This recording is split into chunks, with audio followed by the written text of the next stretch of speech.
নমস্কার বন্ধুরা, আমি সুস্মিতা হেমব্রম। আমার শিবির শরম রান্নাঘরের পক্ষ থেকে সবাইকে জানাই স্বাগতম। তো চলো বন্ধুরা, আজকে একটা রেসিপি শেয়ার করব তোমাদের সাথে। আজকে আমি বানাবো খাসির চর্বি দিয়ে এঁচোড়। তো চলো তাহলে কি কি উপকরণ নিয়েছি দেখে নিই। তো এখানে নিয়েছি 500 গ্রাম এঁচোড় নিয়েছি। এখানে আছে 3টে আলু কেটে রেখেছি।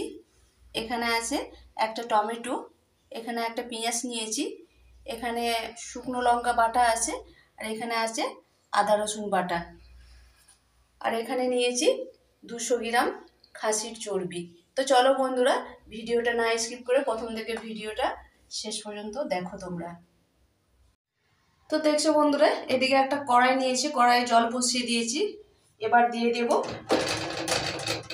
সেদ্ধ করতে দেব আলু আর এঁচোড়, আর দিয়ে দেব একটু হলুদ আর নুন দিয়ে দেব।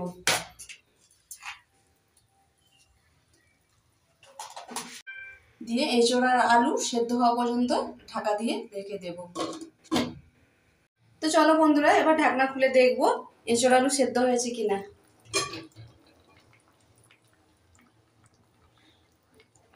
তো দেখছো বন্ধুরা, এঁচোড় আলু ভালোভাবে সেদ্ধ হয়ে গেছে।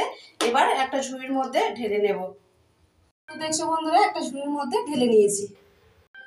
তো দেখছো বন্ধুরা, এদিকে আলাদা একটা কড়াই নিয়েছি, কড়াই গরম হয়ে গেছে। এবার সাদা তেল দিয়ে দেব। তো চলো বন্ধুরা, তেল গরম হয়ে গেছে।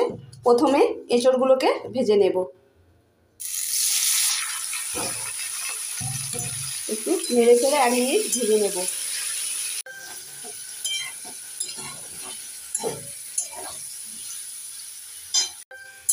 তো চলো বন্ধুরা, আমার এঁচোড় ভাজা হয়ে গেছে। এবার একটা বাটির মধ্যে তুলে নেব। ওই তেলের মধ্যে এবার আলুগুলোকে ভেজে নেব। একটু নেড়ে চেড়ে 1 মিনিট ভেজে নেব। তো চলো বন্ধুরা, আলু ভাজা হয়ে গেছে। আলু ভাজাটাও তুলে নেব ওই বাটির মধ্যেই।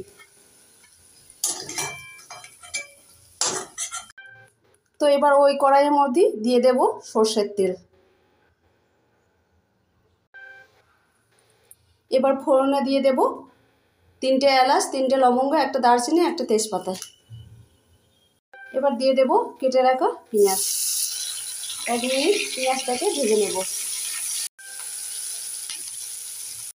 তো পেঁয়াজটাকে লাল লাল করে ভেজে নিয়েছি। এবার দিয়ে দেব কেটে রাখা টমেটো।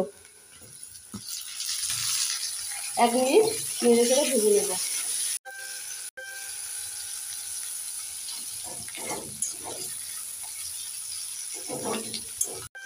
তো দেখছো বন্ধুরা, টমেটোগুলো ভালো করে নরম হয়ে গেছে, ভেজে নিয়েছি 1 মিনিট। এবার দিয়ে দেব বেটে রাখা মশলাগুলো। দিয়ে দেব 1 চামচ আদা রসুন বাটা, আর দিয়ে দেব 1 চামচ শুকনো লঙ্কা বাটা, আর দিয়ে দেব হলুদ গুঁড়ো আর লঙ্কা গুঁড়ো।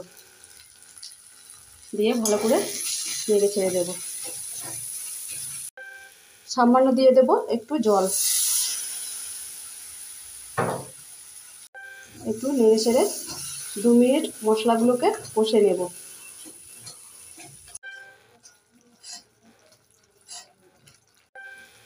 তো দেখছো বন্ধুরা, 2 মিনিট ভালোভাবে কষে নিয়েছি, মশলা থেকে তেল ছেড়ে দিয়েছে। এরপরে দিয়ে দেব খাসির চর্বিটা।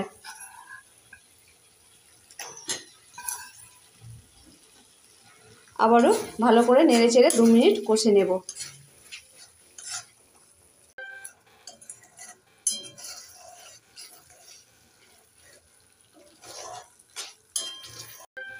তো চলো বন্ধুরা, 2 মিনিট কষে নিয়েছি। এবার দিয়ে দেব ভেজে রাখা আলু আর এঁচোড় দিয়ে দেব।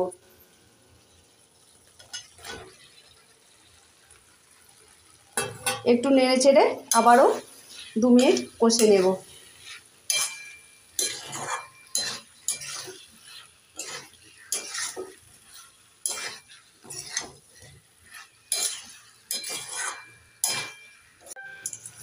তো দেখছো বন্ধুরা 2 মিনিট ভালো করে কষে নিয়েছি। এবার দিয়ে দেব ভাজা মশলা। ভাজা মশলাটা হচ্ছে জিরে আর ধনে। আবারও একটু নেড়ে ছেড়ে দিয়ে দেব।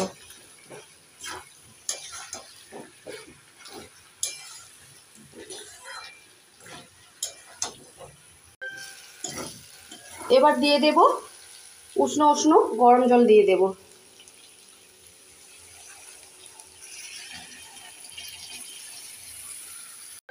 একটু নেড়ে ছেড়ে দিয়ে দেব।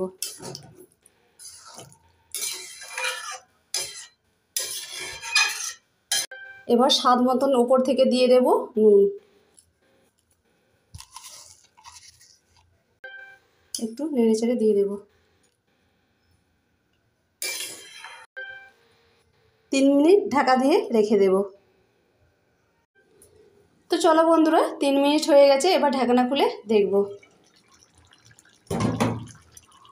একটু নেড়ে ছেড়ে দিয়ে দেব।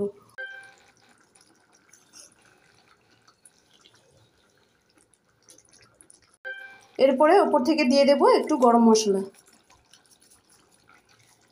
তো চলো বন্ধুরা, আমার খাসির চর্বি দিয়ে এঁচোড়ের রেসিপি রেডি, নামিয়ে দেখাচ্ছি। তো দেখছো বন্ধুরা, খাসির চর্বি দিয়ে এঁচোড়ের রেসিপি গরম গরম রেডি, খাওয়াটুকুনি বাকি। তো বন্ধুরা, তোমরা কি এইরকম খাসির চর্বি দিয়ে এঁচোড়ের রেসিপি খেতে ভালোবাসো? তাহলে ঝটপট কমেন্ট করে আমাকে জানিয়ে দাও। আর আমার এই রেসিপিটা ভালো লাগলে আমার চ্যানেলটাকে সাবস্ক্রাইব করে দিও। তো চলো বন্ধুরা, আজকে এ পর্যন্ত। সবাই ভালো থেকো। নমস্কার।